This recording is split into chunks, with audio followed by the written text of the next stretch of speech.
പഴയ കാലത്തെ കമ്മ്യൂണിസ്റ്റ് പാർട്ടികൾ തന്നെ ഇനി ആ നിലവാരത്തിൽ ആവശ്യമില്ലെന്നൊക്കെ നമ്മൾ അറിയേണ്ടതുണ്ട്. മൈത്രേനോട് ചോദ്യങ്ങൾ ചോദിക്കുന്നതേ കേട്ടുള്ളൂ. ഇപ്പം മൈത്രേൻ എന്നോട് എന്തെങ്കിലും ചോദിക്കണം, അപ്പൊ മൈത്രേന്റെ ചോദ്യങ്ങൾ എന്തായിരിക്കും എന്ന് അറിയാൻ. ഈ മതങ്ങളെ കുറിച്ച് ആ പറയുമ്പോൾ എല്ലാവരും പറയും അതിലും ശാസ്ത്രമില്ലേ. സമ്മതിക്കുന്നു, ശാസ്ത്രമുണ്ട്. അത് പക്ഷെ അന്നത്തെ പരിമിതമായ അറിവിൽ അവരുടെ അത് കാളവണ്ടി ശാസ്ത്രമാണ്. പാർട്ടിയെ ചോദ്യം ചെയ്യാൻ പാടില്ല, അവരുടെ നേതാവിനെ ചോദ്യം ചെയ്യാൻ പാടില്ല. ഇപ്പൊ സ്ത്രീകളായിട്ടുള്ളവർ, നമ്മൾ ഇക്വാലിറ്റിയെ കുറിച്ച് സംസാരിക്കുന്ന ഒരു സമയത്ത് സ്ത്രീകളായിട്ടുള്ളവർ പല നേതാക്കന്മാർക്കും എതിരായിട്ട് ഒരു ഭീഷണിയാവും എന്ന് തോന്നുമ്പോഴത്തേന് അവരെ അവിടുന്ന് തട്ടിക്കളയുന്നു. തമാശ എന്താണെന്ന് വെച്ച് കഴിഞ്ഞാൽ ഇതിനെ ഒരു കാരണമാക്കി പറഞ്ഞുകൊണ്ട് ഇങ്ങനെ ഒരു സാധനമില്ലേ നമുക്ക് ഇപ്പോൾ ഇത്രയും വർഷമായിട്ട് ഇത്രയല്ലേ അറിയാൻ സാധിച്ചുള്ളൂ, അതിന്റെ അപ്പുറം ഇപ്പോഴും അറിയാതില്ല, അപ്പൊ ദൈവം ഇല്ലെന്നും.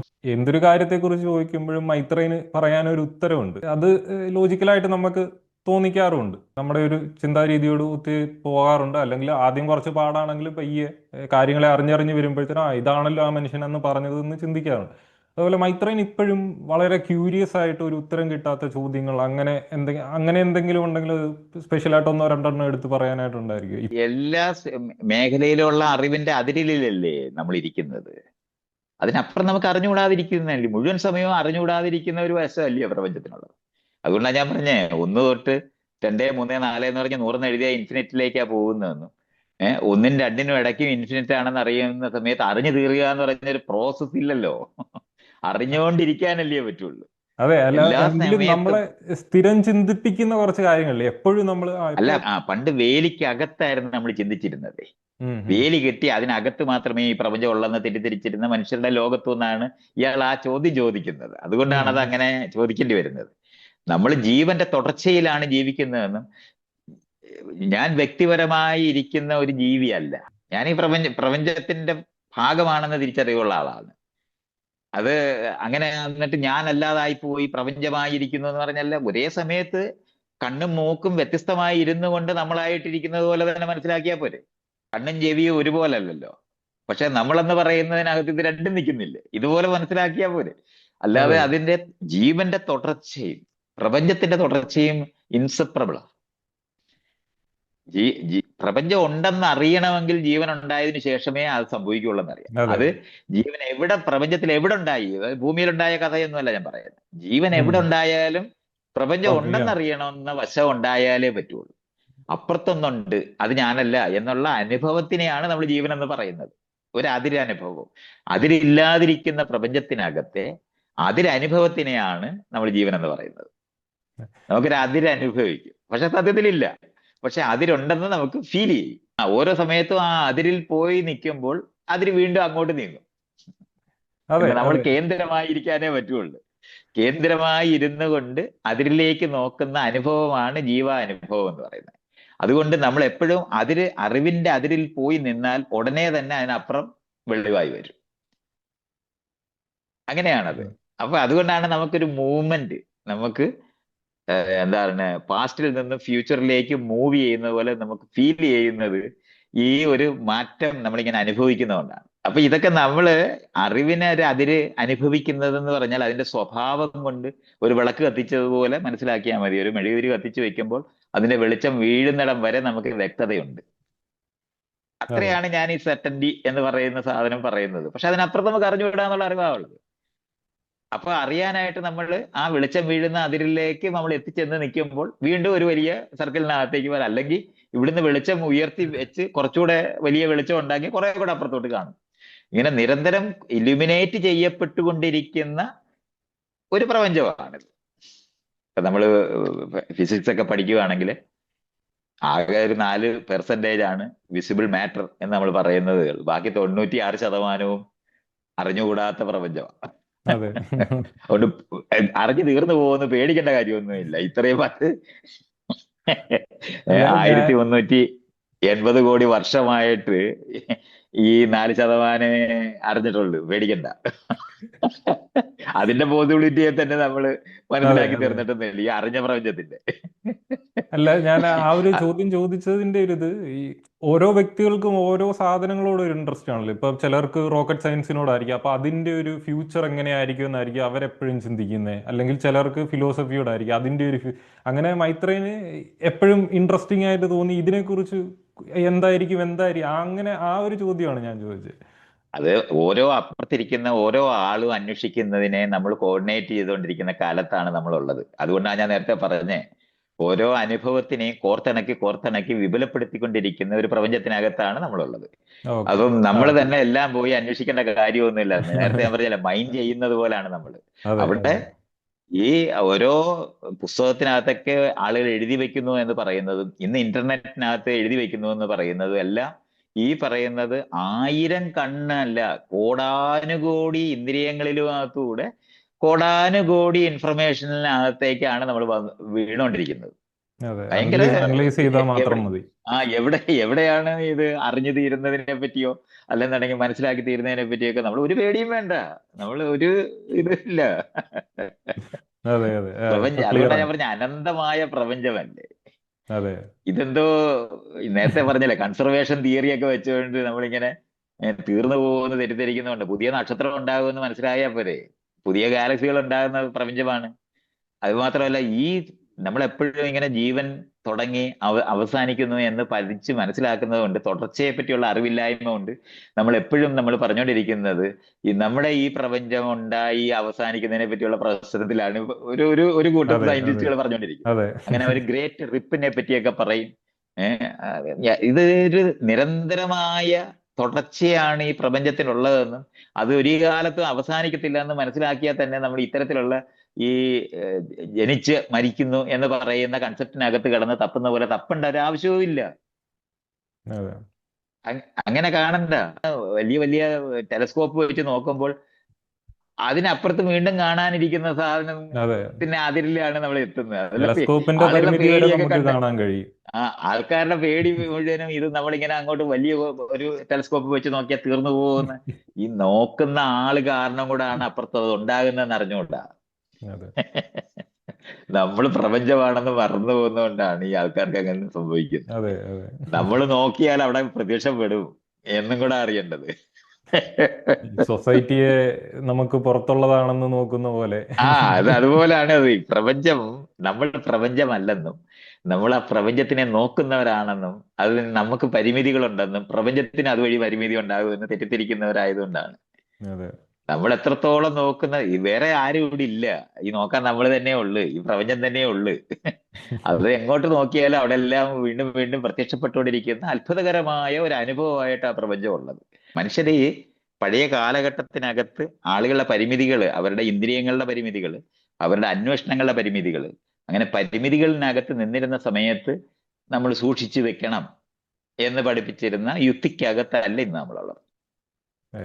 തമാശ എന്താണെന്ന് വെച്ച് കഴിഞ്ഞാൽ ഇതിനെ ഒരു കാരണമാക്കി പറഞ്ഞുകൊണ്ട് അങ്ങനെ ഒരു സാധനം ഇല്ലേ നമുക്ക് ഇപ്പോൾ ഇത്രയും വർഷമായിട്ട് ഇത്രയല്ലേ അറിയാൻ സാധിച്ചുള്ളൂ, അതിന്റെ അപ്പുറം ഇപ്പോഴും അറിയാതില്ല, അപ്പൊ ദൈവം ഇല്ലെന്ന് പറയുന്നത്.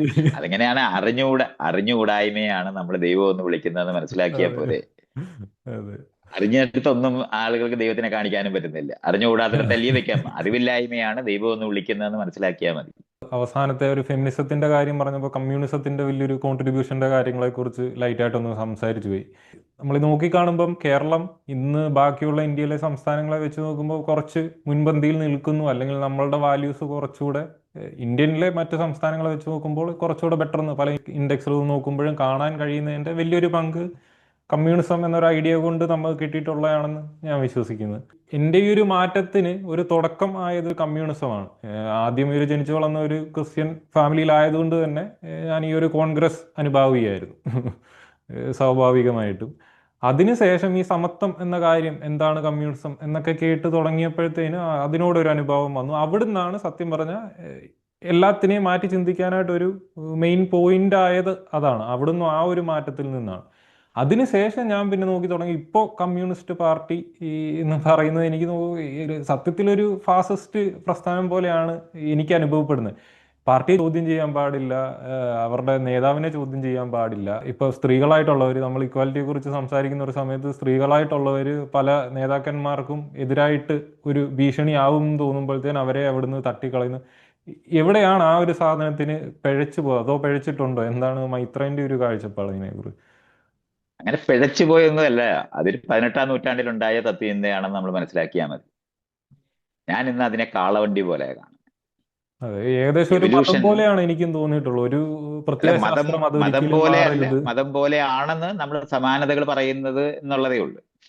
പക്ഷെ നമ്മൾ മനസ്സിലാക്കാനുള്ളത് അതിൽ കഴിഞ്ഞ നൂറ്റാണ്ടിലുള്ള ഒരു ആശയവും അതിനോട് ബന്ധപ്പെട്ട ലോകവീക്ഷണവുമാണ് അതിനകത്തുള്ളത്. പരിണാമപരമായിട്ടുള്ള ലോകത്തിനെ മനസ്സിലാക്കാനായിട്ട് അതിന് കഴിഞ്ഞിട്ടില്ല. നമ്മൾ ഇന്ന് മനസ്സിലാക്കുന്നത് ഇപ്പൊ ഡാർവിന്റെ കാലത്തുള്ള പരിണാമപരമായ കാര്യം കേട്ടതേ ഉള്ളു കാർമാസ്, അല്ലാതെ യഥാർത്ഥത്തിൽ അത് മനസ്സിലാക്കുന്നിടത്തേക്ക് എത്തിയിട്ടില്ല. അതുകൊണ്ടാണ് അദ്ദേഹത്തിന് പ്രിമിറ്റീവ് കമ്മ്യൂണിസം എന്നും അതുപോലെയുള്ള ഘട്ടം ഘട്ടമായി മനുഷ്യർ വികസിക്കുന്നതിനെ പറ്റിയൊക്കെ. അപ്പൊ ഈ ഒരു യൂറോ സെൻട്രിക് ആയിട്ട് യൂറോപ്പിലിരിക്കുന്ന ഒരാൾ അവിടുത്തെ വികാസങ്ങളിനകത്തൂടെ മനുഷ്യരുടെ മുഴുവൻ ചരിത്രത്തിനെ പറ്റിയും എഴുതി വെക്കുന്ന തരത്തിലും ഒക്കെ പറയേണ്ടി വന്നു പോയത്.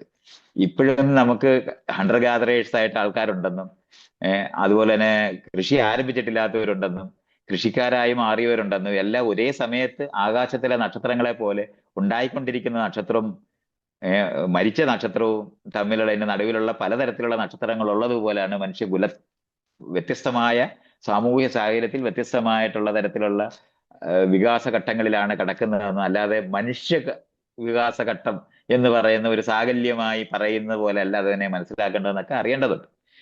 അതേ സമയത്ത് അതിൻ്റെതായ രീതിയിൽ അത് കുറച്ച് കോൺട്രിബ്യൂട്ട് ചെയ്തിട്ടുണ്ട്. ആ കോൺട്രിബ്യൂഷനെ നമ്മൾ ഇന്ന് വിപുലപ്പെടുത്തുന്ന സമയത്ത് അതിന്റെ പഴയ തരത്തിലുള്ള അത്തരത്തിലുള്ള ആശയങ്ങൾ, ഇപ്പൊ കമ്മ്യൂണിസ്റ്റ് പാർട്ടി ഒരു കേഡർ പാർട്ടി ആയിട്ടിരിക്കുക എന്നൊക്കെ പറയുന്നത് ജനാധിപത്യത്തിന്റെ ഇപ്പൊ ഭരണഘടന ഉണ്ടായ സമയത്ത് തൊട്ട് കമ്മ്യൂണിസ്റ്റ് പാർട്ടി കുഴഞ്ഞു പോകുന്ന ഒരു സ്ഥലമുണ്ട്. ഇലക്ഷന് നിൽക്കാൻ ബാധ്യത വന്നില്ലേ കേരളത്തിനകത്ത്? ഇലക്ഷന് നിൽക്കുന്ന കമ്മ്യൂണിസ്റ്റ് പാർട്ടിക്ക് പിന്നെ അന്ന് അത് എന്താണ് ടാക്ടിക്കലായിട്ടെന്നായിരുന്നു അവർ കണ്ടിരുന്നത്. തന്ത്രപരമായിട്ട് ഇലക്ഷന് നമ്മൾ തന്ത്രപരമായി നിൽക്കുന്ന ഒരു കാര്യമായിട്ടായിരുന്നു കണ്ടിരുന്നത്. അല്ലാതെ പാർലമെന്ററി വ്യാമോഹത്തിൽ പെടരുത് എന്നൊക്കെ പഠിപ്പിക്കുന്ന കാര്യമൊക്കെ ഉണ്ടായിരുന്നു. അങ്ങനെയൊന്നും അല്ല അത് മനസ്സിലാക്കേണ്ടത്. ജനാധിപത്യം എന്ന് പറയുന്ന കാര്യം എന്ന് പറയുന്നത് വളരെ ഡിഫറെന്റ് ആയിട്ട് മനസ്സിലാക്കേണ്ടതാണ്. അത് ലോകവ്യാപകമായി നമ്മൾ ചെയ്തെടുക്കേണ്ട ഒരു പണിയായിട്ട് മനസ്സിലാക്കുമ്പോൾ പഴയ കാലത്ത് ഒരു രാജ്യത്തിന്റെ അതിർത്തിക്ക് അകത്ത് നടക്കുന്ന തുല്യതയ്ക്ക് വേണ്ടിയുള്ള ചർച്ചയൊന്നും അല്ല ഇനിയുള്ളത്. വ്യത്യസ്തതകൾ നിലനിൽക്കെ എങ്ങനെയാണ് സാമൂഹികമായ തുല്യത, നിയമത്തിന്റെ മുമ്പിൽ തുല്യരായിരിക്കുന്നു എന്നുള്ള അർത്ഥം മാത്രമേ ഉള്ളൂ. അല്ലാതെ പണ്ട് കാലത്തൊക്കെ നമ്മളിങ്ങനെ പ്രൊഡക്ഷൻ എന്ന് പറയുന്ന മുഴുവനും എല്ലാവർക്കും കൃത്യമായിട്ട് ഡിസ്ട്രിബ്യൂട്ട് ചെയ്യാൻ പറ്റുമെന്നൊക്കെ വിചാരിച്ചിട്ട് റഷ്യയില് നമ്മളിപ്പോ ഒരു അയലത്തുള്ളവന് നമ്മളുണ്ടാക്കിയ ചീര അയലത്തുള്ളവന് കൊടുക്കാനൊക്കത്തില്ല. അത് സെൻട്രൽ പൂളിൽ കൊണ്ടുപോയി കൊടുത്തിട്ട് അവിടുന്ന് വിതരണം ചെയ്യാനേ പറ്റത്തുള്ളൂ. അപ്പൊ അതെ. ഇതുപോലുള്ള കുടുക്കിലൊക്കെ നമ്മൾ ചെന്ന് പെട്ടുപോയിട്ടുണ്ട്. അപ്പം ഷെയർ ചെയ്യാനായിട്ട് തന്നെ നമുക്ക് കഴിയാതെ പോകുന്നു. ഇപ്പൊ റഷ്യയിലുണ്ടായിരുന്ന അത്തരത്തിലുള്ള എക്സ്പെരിമെന്റ്സിനൊക്കെ ശേഷം എത്രയോ രാജ്യങ്ങളിൽ ഇതുപോലുള്ള കമ്മ്യൂൺസ് ഒക്കെ ഉണ്ടാക്കാൻ ആൾക്കാർ ശ്രമിക്കുകയൊക്കെ ചെയ്തിട്ടുണ്ടായ പുത്തൻ അറിവുകളുണ്ട്. അത് കഴിഞ്ഞിട്ട് ഇപ്പൊ ചൈനയിൽ നടക്കുന്ന എക്സ്പ്ലോറേഷൻസ് ഉണ്ട്. അവരവിടെ ചെയ്തെടുത്തിരിക്കുന്ന കുറെ കാര്യങ്ങളുണ്ട്. അതൊന്നും ഈ പഴയ കാലത്തുണ്ടായിരുന്ന മെക്കാനിസങ്ങളല്ല. നമ്മൾ മിക്സ്ഡ് എക്കോണമി എന്ന് പറയുന്ന നിലവാരത്തിലുള്ള ആവശ്യങ്ങൾ ഉണ്ടെന്ന് നമ്മൾ തിരിച്ചറിയേണ്ടതുണ്ട്. എല്ലാം സെൻട്രലൈസ് ചെയ്യേണ്ട ആവശ്യമില്ലെന്നും പഴയ കാലത്തെ കമ്മ്യൂണിസ്റ്റ് പാർട്ടികൾ തന്നെ ഇനി ആ നിലവാരത്തിൽ ആവശ്യമില്ലെന്നൊക്കെ നമ്മൾ അറിയേണ്ടതുണ്ട്. അപ്പം പുതിയ സിസ്റ്റംസ് ഡെവലപ്പ് ചെയ്യുക എന്നുള്ളത് ആവശ്യമേ ഉള്ളൂ. അല്ലാതെ അതെ. വിപ്ലവത്തിന് ഒരുങ്ങുന്ന ഒരു പാർട്ടി രൂപപ്പെടേണ്ട ആവശ്യമുണ്ടെന്നൊക്കെ നമ്മൾ ഈ പ്രാകൃതമായ നിൽക്കുന്ന അങ്ങോട്ടും ഇങ്ങോട്ടും യുദ്ധം ചെയ്തുകൊണ്ട് നിൽക്കുന്ന സ്ഥലങ്ങളിലൊക്കെ ആവശ്യമായിട്ടിരിക്കുന്ന പ്രസ്ഥാനങ്ങളെ പോലെ വികസിച്ച സമൂഹങ്ങളിൽ അതുപോലെ തുടരേണ്ട ആവശ്യമില്ല. കേഡർ പാർട്ടികളൊന്നും ആവശ്യമില്ലെന്നൊക്കെ നമ്മൾ അറിയേണ്ടതുണ്ട്. അപ്പം അത് തന്നെ ആ തരത്തിൽ ഡെമോക്രാറ്റിക് ആയിട്ടുള്ള ഒരു പാർട്ടി തന്നെ രൂപപ്പെടുത്തിയെടുക്കേണ്ട എന്നുവെച്ചാൽ സംഘം എന്ന് പറയുന്നത് ആർക്കെങ്കിലും മറുവശത്ത് ഒരു പ്രതിരോധത്തിന് അപ്പുറത്ത് മനുഷ്യരെ തന്നെ മറുവശത്ത് നിർത്തിക്കൊണ്ട് നമ്മൾ കാണുന്ന രീതിയിലെല്ലാം മനസ്സിലാക്കേണ്ടതെന്നൊക്കെ നമ്മൾ അറിയേണ്ടതുണ്ട്. അതേപോലെ തന്നെ നമ്മൾ ജനിതകം എന്ന് പറയുന്ന ജനറ്റിക്സ് എന്ന് പറയുന്നത് പണ്ട് കാലത്ത് അറിഞ്ഞുകൂടാ. അപ്പം അത് കാരണം കൊണ്ട് ഇപ്പൊ സൈക്കോപത്തുകളായ ആളുകൾ ഉണ്ടാകും എന്നുള്ള കാര്യമൊന്നും സത്യത്തിൽ കമ്മ്യൂണിസ്റ്റ് പാർട്ടിക്ക് ഡിസ്കസ് ചെയ്യാനേ തന്നെ പറ്റത്തില്ല. അതിൻ്റെ അകത്ത് കൺസെപ്റ്റിനകത്ത് തന്നെ വരത്തില്ല. അപ്പോൾ 1% ആൾക്കാർ സൈക്കോപത്തുകളാകുമെന്നും സോഷ്യോപത്തുകളാകുമെന്നൊക്കെ അറിയേണ്ടതുണ്ട്. അവര് നേതാക്കന്മാരായ വലിയ പാടായി പോവും. ഏത് കമ്മ്യൂണിസ്റ്റ് പാർട്ടിക്കാരനും കുഴഞ്ഞു പോകുമെന്ന് അറിയേണ്ടതുണ്ട്. അതേപോലെ അതെ. തന്നെ പണക്കാരായിരിക്കുന്നവര് സോഷ്യോപത്തുകളും സൈക്കോപത്തുകളും ആയ ആൾക്കാരായിരിക്കും നേതാക്കന്മാരായി മാറുന്നതെന്ന് നമ്മൾ കാണേണ്ടതുണ്ട്. ഇതുപോലുള്ള പ്രശ്നങ്ങൾ പുതിയ രീതിയിൽ ഇതിനെയൊക്കെ മനസ്സിലാക്കേണ്ടതുണ്ട്. അതുകൊണ്ട് പഴയ കാലത്തെ കമ്മ്യൂണിസ്റ്റ് പാർട്ടികളോ അതിന്റെ തരത്തിലുള്ള അറിവുകളോ കൊണ്ടോ ഒന്നും അത്തരത്തിലുള്ള പ്രശ്നങ്ങൾ പരിഹരിക്കാനേ പറ്റത്തില്ല. അതൊക്കെ ജനറ്റിക് എഞ്ചിനീയറിംഗ് കൊണ്ടോ അല്ലെങ്കിൽ ജനറ്റിക് എഞ്ചിനീയറിംഗ് എന്ന് പറഞ്ഞാൽ ഈ ആളുകളെല്ലാം മുഴുവൻ ജനിതകമായി മാറ്റിയെടുക്കുക എന്നുള്ള അർത്ഥത്തിലേ അല്ല ഞാൻ പറയുന്നത്. പുതിയ രീതിയിലുള്ള സാധ്യതകൾ, പണ്ടുണ്ടായിരുന്ന പരിമിതികളെ പറ്റി ഇപ്പം എന്താണ് തൊഴിലാളി വർഗത്തിന്റെ അധ്വാനത്തിലാണ് എല്ലാം ഉണ്ടാകുന്നുണ്ടെങ്കിൽ ഇപ്പൊ ആർട്ടിഫിഷ്യൽ ഇന്റലിജൻസും ഈ റോബോട്ടിക്സും കൂടെ വരുന്ന സമയത്ത് എല്ലാ മനുഷ്യർക്കും തൊഴിലേ നഷ്ടപ്പെട്ടു പോകുന്ന പ്രപഞ്ചത്തിലേക്കാണ് നമ്മൾ പോകുന്നത്. അപ്പൊ അത് കാരണം കൊണ്ട് പണ്ടത്തെ കാലത്തെ പോലെ എന്താണ് നഗരം ഗ്രാമത്തിനെ കൊള്ളയടിച്ച് വളരുന്ന യുക്തിയൊന്നും ഇനിയില്ല. ഒരു സെൽഫ് സഫീഷ്യന്റ് ആയ ഒരു നഗരം തന്നെ രൂപപ്പെടുന്നിടത്തേക്കാണ് ലോകം മാറുന്നത്. അപ്പൊ അത് കാരണം കൊണ്ട് തന്നെ നമ്മൾ ഈ പറയുന്ന കമ്മ്യൂണിസ്റ്റ് ഐഡിയോളജിയിൽ ഒന്നും തന്നെ ആവശ്യമില്ലാതെ വരും. അങ്ങനെയൊന്നും അല്ലാതെ മനസ്സിലാക്കേണ്ടത്. അത്തരത്തിലുള്ള കാര്യങ്ങളൊക്കെ ഇനി പഴയതുപോലെ ചിന്തിച്ചിട്ട് എടുത്തിട്ട് കാര്യമില്ല. അതേ സമയത്ത് ട്രാൻസിഷൻ സമയത്ത് കുറച്ച് നാള് ഇത്തരത്തിലുള്ള പ്രസ്ഥാനങ്ങൾക്കൊക്കെ മീനിങ് ഫുൾ ആയിട്ട് നിൽക്കുന്ന ഇടങ്ങൾ മനുഷ്യകുലത്തിനകത്ത് പല സ്ഥലങ്ങളിലും ഉണ്ടായെന്നും വരാം. അത്രേ ഉള്ളൂ. അല്ലാതെ അതൊന്നും തുടരുന്ന ലോകമൊന്നും അല്ല. ഒരേ സമയത്ത് തന്നെ നഗരത്തിനകത്ത് ഒരു പുതിയൊരു നഗരം ഉണ്ടായാൽ അതിനകത്ത് 1 ലക്ഷം പേരോ അല്ലെങ്കിൽ 10 ലക്ഷം പേരൊക്കെ ഉണ്ടാക്കുന്ന ഒരു നഗരത്തിനകത്ത് ആരും രണ്ടാന്തരമാകാതെ തന്നെ അതിനെ ഡിസൈൻ ചെയ്യാൻ പറ്റും. അങ്ങനെ രൂപപ്പെടുത്തുന്ന സ്ഥലത്തേക്ക് കാളവണ്ടിയും പിടിച്ച് വീണ്ടും ആ നഗരത്തിലേക്ക് പണ്ട് ബോംബെയിലേക്ക് പോകുന്നത് പോലെയോ അല്ലെങ്കിൽ ഡൽഹിക്ക് പോകുന്ന പോലെയോ ഒന്നും, അല്ലെങ്കിൽ ലണ്ടനിലേക്ക് പോയിക്കൊണ്ടിരുന്ന തരത്തിലുള്ള ഒരു കൂട്ടരം മനുഷ്യരെ പറ്റി ഒന്നും ഇനി ആലോചിക്കേണ്ട കാര്യം പോലും ഇല്ല. എല്ലാ സ്ഥലത്തും ഇൻഫർമേഷൻ എത്തുന്നതിനും എല്ലാ സ്ഥലത്തും ഒരുപോലെ വികസിപ്പിക്കാൻ പറ്റുന്നതായും നഗരങ്ങളിലേക്ക് തന്നെ കംപ്ലീറ്റ് മനുഷ്യർ നീങ്ങുന്ന ഒരു ലോകം ഉണ്ടായെന്ന് വരാം. പക്ഷെ അതേ സമയത്ത് ജനിതകമായിട്ട് നേരത്തെ പറഞ്ഞ സൈക്കോപാത്തുകൾ ഉണ്ടായി 1% ആൾക്കാരുടെ കയ്യിലാണ് സകല സ്വത്തും അടിഞ്ഞുകൂടുന്നത് വഴി അവര് എല്ലാവരുടെയും ശത്രുക്കളായി മാറി അവരെ തൊടാൻ തന്നെ നമുക്ക് കഴിയാത്ത നിലവാരത്തിൽ മാറിപ്പോകുന്ന ഒരു ലോകം ഉണ്ടായിപ്പോയിക്കൂടാന്ന് നിയമമൊന്നുമില്ല. ജെനറ്റിക്സ് ഒക്കെ അറിഞ്ഞുകൂടാതിരുന്ന കാലത്തുണ്ടായിരുന്ന ഒരു പ്രസ്ഥാനമായിട്ട് മാത്രമേ കമ്മ്യൂണിസത്തിനെ ഞാനിന്ന് മനസ്സിലാക്കുന്നുള്ളൂ. അല്ലാതെ ഞാനത് എന്തോ ഇന്നൊരു മെച്ചപ്പെട്ട ലോകത്തിനായിട്ടോ ഞാനത് ചിന്തിക്കാൻ ഉപയോഗിക്കുന്നൊന്നുമില്ല. ലോകത്തിനെ മനസ്സിലാക്കാനും കമ്മ്യൂണിസം ഞാൻ ഇന്ന് ഉപയോഗിക്കുന്നില്ല. ഞാൻ എവല്യൂഷനാണ് ഉപയോഗിക്കുന്നത്. അതുകൊണ്ട് തന്നെ എനിക്ക് അത്തരത്തിലുള്ള കേരളത്തിൽ സവിശേഷത എന്ന് നമ്മൾ ഈ പറയുന്നതൊക്കെ ഈ കമ്മ്യൂണിസ്റ്റ് പാർട്ടി തന്നെ പോസിബിൾ ആയിട്ട് നിൽക്കുന്ന നിലവാരത്തിൽ മറ്റു പ്രസ്ഥാനങ്ങളും കൂടെ നിന്നിരുന്നത് കൊണ്ടാണ് അത് ഉണ്ടായതെന്ന് അറിയേണ്ടതുണ്ട്. കാരണം ഇതേ കമ്മ്യൂണിസ്റ്റ് പാർട്ടി ബംഗാളിൽ ഇരുന്നിട്ട് അവിടെ ഒന്നും തന്നെ സംഭവിപ്പിച്ചിട്ടില്ല എന്നുള്ള കാര്യവും നമ്മൾ കാണേണ്ടതുണ്ട്. അപ്പൊ അതുകൊണ്ടാണ് പലതരത്തിലെ ഫാക്ടേഴ്സ് ആണ് ഇതിനകത്തെല്ലാം വരുന്നത്. ഇപ്പൊ ഇന്റർനെറ്റ് വരുന്ന സമയത്ത് പണ്ടൊക്കെ ആണെങ്കിൽ നമ്മൾ ലൈബ്രറി ഉണ്ടാക്കണം, സ്കൂൾ തുടങ്ങണം എന്നൊക്കെ പറയുന്നത് ഇത് അറിവ് വരയ്ക്കകത്തേക്ക് കടന്നു വരുന്ന സ്ഥലമാണ്. അല്ലാതെ ആളുകൾ റോഡിന്റെ സൈഡില് പണ്ടത്തെ ലൈബ്രറി ഇനി ഉണ്ടാക്കണം, സ്കൂൾ ഉണ്ടാക്കണം, ഇതൊന്നും ആവശ്യമില്ല. അതുകൊണ്ട് അന്നത്തെ പ്രശ്ന പരിഹാരങ്ങളൊന്നും തന്നെ ഇന്ന് നമ്മുടെ മുമ്പിൽ പ്രശ്നങ്ങളേ അല്ല, പുതിയ പരിഹാരങ്ങളുടെ പ്രശ്നങ്ങളാണ് നമുക്കുള്ളത്. അതുകൊണ്ട് കമ്മ്യൂണിസ്റ്റ് പാർട്ടി ഉണ്ടാകുന്ന, കമ്മ്യൂണിസ്റ്റ് ഐഡിയോളജി ഉണ്ടായിരുന്ന ആ കാലഘട്ടത്തിനകത്ത് അതിന് മീനിങ് ഫുൾ ആയിരുന്ന മേഖലകളിനകത്ത് ഒന്നും തന്നെ അർത്ഥമില്ലാതായി മാറിപ്പോകും ഇന്റർനെറ്റ് പോലുള്ള സാധനങ്ങൾ വരുന്ന സമയത്ത്. അതേ സമയത്ത് ജനിതകമായ മാറ്റം വളരെ പതുക്കെയാണ്. നമ്മൾ ഒരേ സമയത്ത് തന്നെ സൂട്ടിട്ട ചിമ്പാൻസി പോലെ ഇരിക്കുന്ന ഒരു വശം നമുക്കുണ്ട്. അപ്പൊ അത് കാരണം കൊണ്ട് നമ്മൾ വിചാരിക്കുന്ന പോലെ പെട്ടെന്ന് നമ്മുടെ ഈ അറിവെല്ലാം വന്ന് നമ്മൾ അതിനനുസൃതമായ ജനിതക മാറ്റം വന്ന ജീവിയായി മാറുന്നില്ല. അതൊക്കെ ഇനിയിപ്പോ നമ്മൾ ഈ ജനറ്റിക് എഞ്ചിനീയറിങ്ങിനകത്തൂടെയും അല്ലാത്ത തരത്തിലുള്ള ട്രെയിനിങ്ങും ഒക്കെ നമ്മൾ കൊടുത്തിട്ട് വേണം ഈ പരിമിതികളുള്ള അതിരുകൾ ബോധം രൂപീകരിക്കുന്നതിനകത്തേക്ക് നമ്മൾ ഇടപെടേണ്ടതുണ്ട്. കുട്ടിക്കാലത്തെ നമ്മുടെ വിദ്യാഭ്യാസം കൊടുക്കുന്ന സ്ഥലങ്ങളിൽ തന്നെ അത്തരത്തിലുള്ള വ്യത്യാസങ്ങളെല്ലാം നമ്മൾ ഇനിയും പഠിപ്പിക്കേണ്ടതുണ്ട്. അപ്പൊ ആ ലെവലിലുള്ള പ്രവർത്തനങ്ങളും കാര്യങ്ങളും ഒക്കെ ആയിട്ടായിരിക്കും നിൽക്കുന്നത്. അല്ലാതെ സംഘടിതമായ ഒരു പ്രസ്ഥാനം, ആൾക്കാരെ എന്താണ്, രണ്ട് ശക്തികൾ ഉണ്ട്, അവർ തമ്മിലുള്ള സമരമാണ് ചരിത്രത്തിന്റെ നിർമ്മാണം എന്നൊക്കെ പഠിപ്പിച്ച് ഡയലക്ടിക്കലായിട്ട് ആ പ്രശ്നത്തിനെ മനസ്സിലാക്കുന്ന പോലൊന്നും എവല്യൂഷണറി ആയിട്ട് മനസ്സിലാക്കുന്നിടത്ത് നമുക്ക് പറയേണ്ടി വരത്തില്ല ഇനി. അപ്പൊ അതുകൊണ്ട് തന്നെ അത്തരത്തിലുള്ള തത്വചിന്താപരമായ നിലപാടുകൾ തന്നെ ഇനി ആവശ്യമില്ല. അങ്ങനെയൊന്നും അല്ല ലോകത്തിനെ വീക്ഷിക്കേണ്ടതെന്ന്. എങ്ങനെയാണോ 2000 വർഷം മുമ്പുണ്ടായിരുന്ന പ്രാകൃത മതങ്ങളുടെ ഏറ്റവും ഇങ്ങേ അറ്റത്തെ ഒരു കണ്ണിയായിട്ട് മാത്രമേ അതിനെയൊക്കെ ഇനി കാണാനൊക്കത്തുള്ളൂ. അപ്പം അതുകൊണ്ട് ജനിതകമായ അണ്ടർസ്റ്റാൻഡിങ് നമുക്ക് ഉണ്ടായതോടെ തന്നെ മനുഷ്യർ തമ്മിൽ ദൈവം സൃഷ്ടിച്ചതാണ് നമ്മളെ എല്ലാവരെയും എന്നൊക്കെ പഠിപ്പിക്കേണ്ട ആവശ്യമൊന്നും നമുക്കിന്നില്ല. നമ്മളൊരു സ്പീഷീസ് ആണെന്ന് തിരിച്ചറിയാനായിട്ട് ജനറ്റിക്സ് മതി. നമ്മൾ ആഫ്രിക്കയിൽ നിന്ന് ഇറങ്ങി 4 പടിക്ക് പോയിട്ടുണ്ടായ വ്യത്യാസങ്ങളെ നമ്മളിലുള്ളതൊന്നും അല്ലാതെ വ്യത്യസ്തമായ വെളുത്തവരെ ദൈവം സൃഷ്ടിച്ചു, കറുത്തവരെയും ദൈവം സൃഷ്ടിച്ചു എന്നൊക്കെ പറഞ്ഞ് പഠിപ്പിക്കേണ്ട ഒരു പറയുന്ന പോലെ തന്നെ 2 ശക്തികളുണ്ടെന്നും തൊഴിലാളി വർഗവും മുതലാളി വർഗവും എന്നൊക്കെ പറഞ്ഞിട്ട് പണ്ട് കാലത്ത് സമരം ചെയ്യുന്ന യുക്തികളോ ഒന്നും തന്നെ ഇനി അത് പറയേണ്ട ആവശ്യമേ ഇല്ല.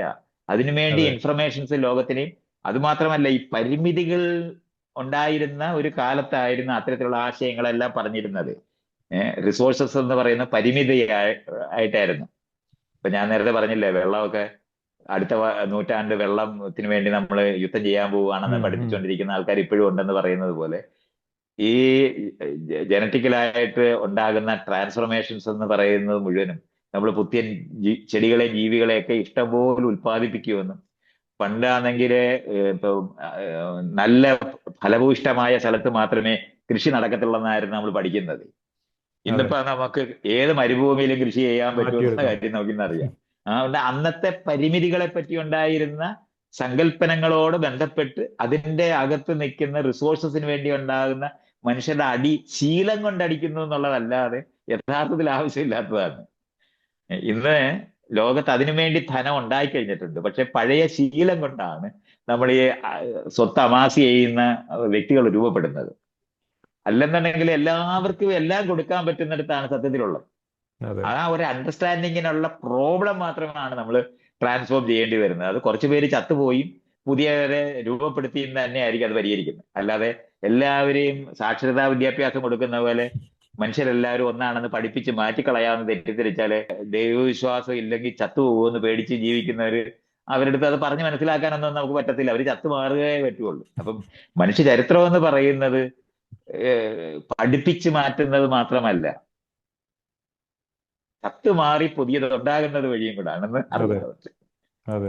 അതല്ലാതെ എല്ലാവരെയും ഒറ്റയടിക്ക് നമ്മളെല്ലാവരും ഇത്തരത്തിലുള്ള അറിവുള്ളവരാക്കി പെട്ടെന്ന് മാറ്റിക്കളയാവുന്ന റെവല്യൂഷണറി ആയ അണ്ടർസ്റ്റാൻഡിങ്ങുകളിലൂടെ ആളുകളെ റെവല്യൂഷൻ കൊണ്ട് പെട്ടെന്ന് മാറ്റാൻ പറ്റുമെന്നൊക്കെ വിചാരിക്കുന്ന ഒരു യുക്തി ഇനി ആവശ്യമില്ല.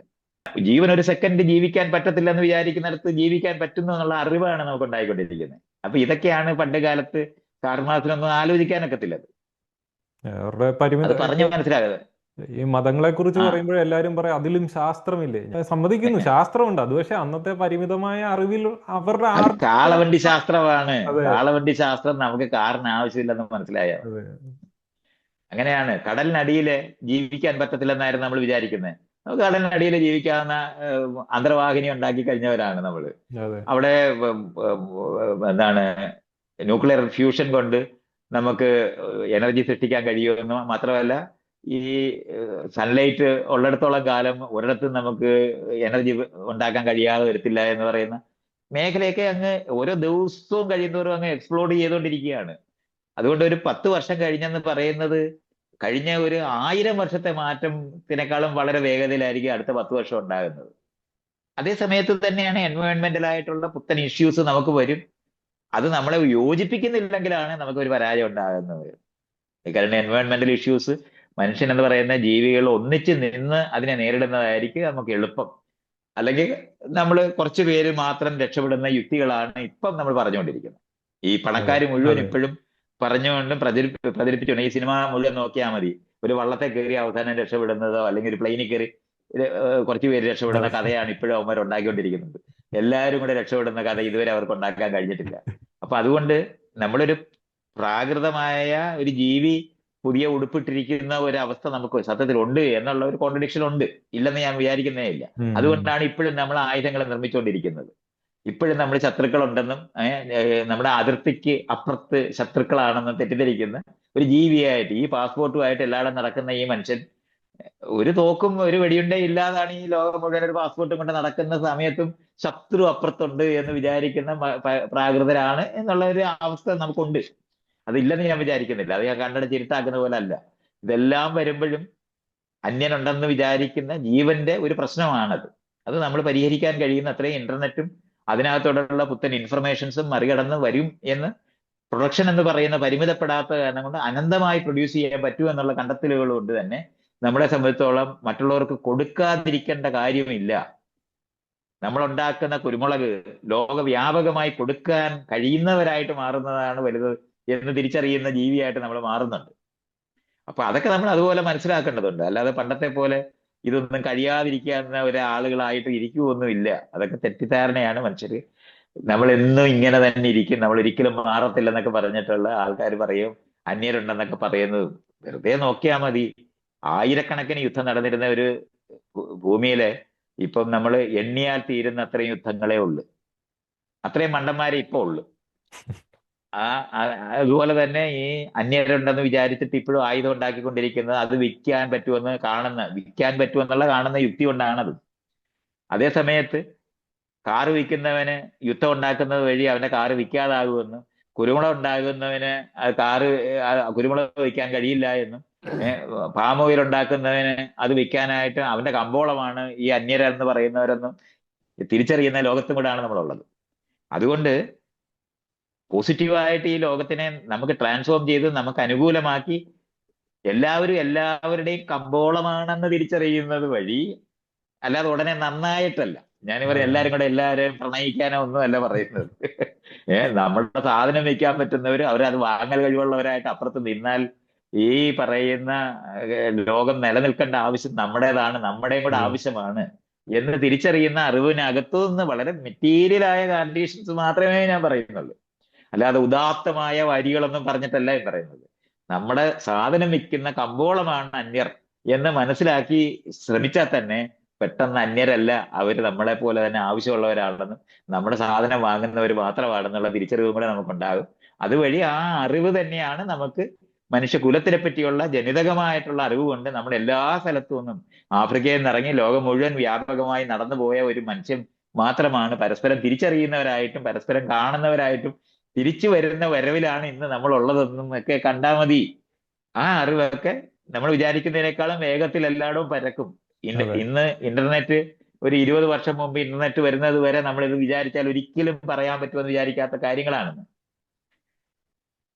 അതുകൊണ്ട് ആ ലെവലിൽ എനിക്ക് പേടിയേ ഇല്ല. മനുഷ്യർ പെട്ടെന്ന് തന്നെ വളരെ വേഗത്തിൽ തന്നെ എല്ലാവരും പരസ്പരം തിരിച്ചറിയുന്നവരായിട്ട് മാറും. പക്ഷെ അപ്പോഴും 1% സൈക്കോപത്തുകൾ എല്ലാ പ്രശ്നങ്ങളും ഉണ്ടാക്കിക്കൊണ്ടിരിക്കും എന്നറിയുന്ന ആളും കൂടാണ് ഞാൻ. അതെ അവരെ ചിലപ്പോൾ നമ്മൾ ചന്ദ്രനെ താമസിക്കാനായിട്ട് പറഞ്ഞു വിടേണ്ടി വരുമായിരിക്കും. ഒന്നിച്ച് കയറ്റുമതി ചെയ്ത് നിങ്ങൾ അവിടെ കാണാൻ പോയി അല്ലെങ്കിൽ കടലിനെ അടിയിലെങ്ങനെ പോയി താമസിച്ചോ എന്നങ്ങനെ പറയേണ്ടി വരുമായിരിക്കും. എന്നാലും നമുക്ക് നല്ല പോസിബിലിറ്റീസ് ആണ്, മനുഷ്യന് കൂടുതൽ സാധ്യതകളാണ്. നശിച്ചു പോകുന്നതിനേക്കാളും കൂടുതൽ, പരസ്പരം അടിച്ചു തീരുന്നതിനേക്കാളും കൂടുതലും, അതേപോലെ തന്നെ പാരിസ്ഥിതികമായ പ്രശ്നങ്ങൾ കൊണ്ട് തകർന്നു പോകുന്നതിനേക്കാളും കൂടുതൽ നമ്മൾ ഒന്നിച്ച് പരസ്പരം പ്രയോജനമുള്ളവരായിട്ട് മാറുന്നതിനുള്ള സാധ്യതകളാണ് നമ്മുടെ മുന്നിലുള്ളതെന്നാണ് ഞാൻ വിചാരിക്കുന്നത്. വേറൊരു കാര്യം, വേറെ ക്യൂരിയസ് ആയിട്ടുള്ളത്, ഈ മൈത്രേനോട് ചോദ്യങ്ങൾ ചോദിക്കുന്നത് കേട്ടുള്ളൂ. ഇപ്പം മൈത്രേൻ എന്നോട് എന്തെങ്കിലും ചോദിക്കണം, അപ്പൊ മൈത്രേന്റെ ചോദ്യങ്ങൾ എന്തായിരിക്കും എന്ന് അറിയാൻ എനിക്കൊരു ആകാംക്ഷ. ആ എല്ലാത്തിനും ഉത്തരവ് പറയാൻ പറ്റുമെന്ന് എനിക്ക് ഞാന് തോന്നുന്നു. ഇല്ലില്ല, ഞാൻ ഇയാള് ഏത് രാജ്യത്താണ് എവിടെയാണെന്ന് നിങ്ങൾ മനുഷ്യനാണെന്ന് അറിയുന്ന ഒരാളാണ്. ഉം. ഇതുകൊണ്ട് ആദ്യം ചോദ്യങ്ങളില്ല. ഉം. ആ മനുഷ്യൻ ലോകത്തിനെ പെർസീവ് ചെയ്യാൻ സാധ്യതകളുള്ളത് നമ്മളിപ്പോ നക്ഷത്രങ്ങളെ കാണുന്ന പോലാണ് ഞാൻ മനുഷ്യരെ കാണുന്നത്. അതിന്റെ വികാസ ഘട്ടത്തിൽ എവിടെ നിൽക്കുന്നു എന്ന് മാത്രം കണ്ടാൽ മതി. പിന്നെ അതിന്റെ ജീവിതത്തിനെ പറ്റി നമുക്ക് കാണാം. ലളിതമാണ്. ഏഹ് ഇപ്പൊ അത് വികസിച്ചുകൊണ്ടിരിക്കുന്ന നക്ഷത്രമാണോ, അതോ അത് വികസിച്ച് അണഞ്ഞുകൊണ്ടിരിക്കുന്നതാണോ, കറുത്ത ഉള്ളനാണോ, വെളുത്ത ഉള്ളനാണോ, സൂപ്പർനോവയാണോ, എന്തായി തീരുമെന്നുള്ളത് ഈ അവസ്ഥയെ പറ്റി ഒരു ഇച്ചിരി ഇൻഫർമേഷൻ കിട്ടുമ്പോൾ തന്നെ നമുക്ക് കാണാൻ പറ്റും. ഓക്കെ, ഇതിൽ അങ്ങോട്ടാ പോകുന്നത് എന്ന് കാണാൻ പറ്റും. അതുപോലൊരു അറിവുണ്ട് അതിന്. ഇതുപോലാണ് ഇയാളിപ്പോ മലയാളിയാണ് എന്ന് പറഞ്ഞു കഴിഞ്ഞാൽ, ഈ മലയാളിയാണെന്നുണ്ടെങ്കിൽ ഇവിടുത്തെ ഏത് വിഭാഗത്തിനകത്താണ് ഇയാൾ ഉണ്ടെന്ന് പറഞ്ഞു കഴിഞ്ഞാൽ, ഇയാൾ ഇപ്പൊ എക്സ്പോസ് ചെയ്യപ്പെട്ടിരിക്കുന്ന കാര്യങ്ങൾ എവിടെയാണെന്ന് ഇയാൾ മനസ്സിലാക്കി. ഇയാളുടെ ഒരൊറ്റ ചോദ്യം ഇയാൾ എന്നോട് ചോദിക്കുമ്പം ഇയാളുടെ വികാസ ഘട്ടത്തിനകത്തെ ഇയാളുടെ പ്ലേസ്മെന്റ് എവിടെയാണെന്ന് കാണാനൊക്കെ, അതൊരു ആയിരക്കണക്കിന് ചെസ് ബോർഡിനകത്ത് ആളുകൾ കരു നീക്കും. അപ്പൊ ആ കരു നീക്കുമ്പോ കാണാൻ പറ്റും ഇയാളുടെ ലോകം ഉം. എങ്ങനെയാണ് ഉം. ഇയാൾ മനസ്സിലാക്കുന്നത്. അത്രയേ ഉള്ളൂ. അത് അത്ഭുതകരമായ കാര്യമൊന്നുമല്ല. അതെ ഇയാൾ മനുഷ്യനാണെന്ന് അറിയുന്നത് പോലുള്ള അപ്പൊ അതുകൊണ്ടാണ് ഇയാളുടെ വ്യക്തമായ, ഇയാളിപ്പോ കേരളത്തിൽ ജനിച്ച ആളാണ്, മലയാളം സംസാരിക്കുന്ന ആളാണ്, ഇയാൾക്ക് 20 വയസ്സുണ്ടെന്ന് പറഞ്ഞു കഴിഞ്ഞാൽ എനിക്ക് പെട്ടെന്ന് അറിയാം ഉണ്ട്.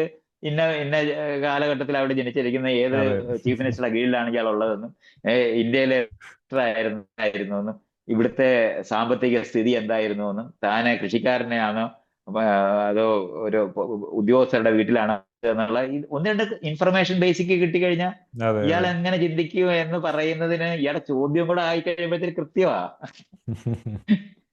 അതുകൊണ്ടാണ് അങ്ങനത്തെ ചോദ്യങ്ങളില്ലാത്തത്.